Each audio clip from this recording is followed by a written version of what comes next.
Det er jo sådan et holdløb sammen med skolerne, og så samler man nogle hold fra ens klasse, hvor man løber sammen. Det minder lidt om, hvis man var med i et rigtigt løb, altså sådan nogle af de større løb inde i København for eksempel. Ultimativ udfordring at løbe 45 minutter, det har jeg aldrig prøvet før. Adrenalin pumper lidt, og det gør det hele lidt mere spændende. Altså, det er jo fedt, fordi at man konkurrerer sammen med sine klassekammerater mod alle de andre. Og der er nogle mega fede præmier og nogle vildt seje mærker, der er med. Jeg løber alle sammen! Kan det blive lov? 3, 2, 1, record!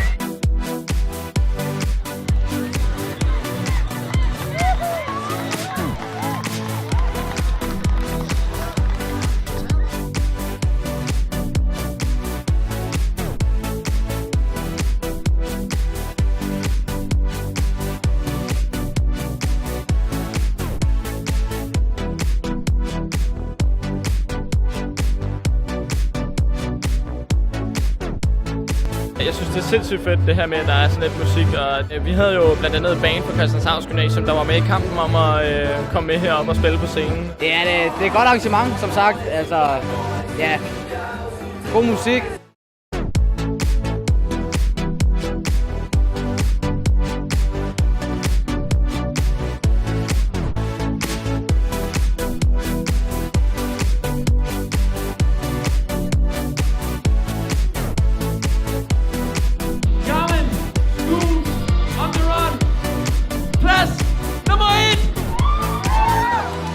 Stemningen, og de gør noget ud af det. Det er ikke kun et løb, men der er mere. Jeg skal helt sikkert deltage til næste år.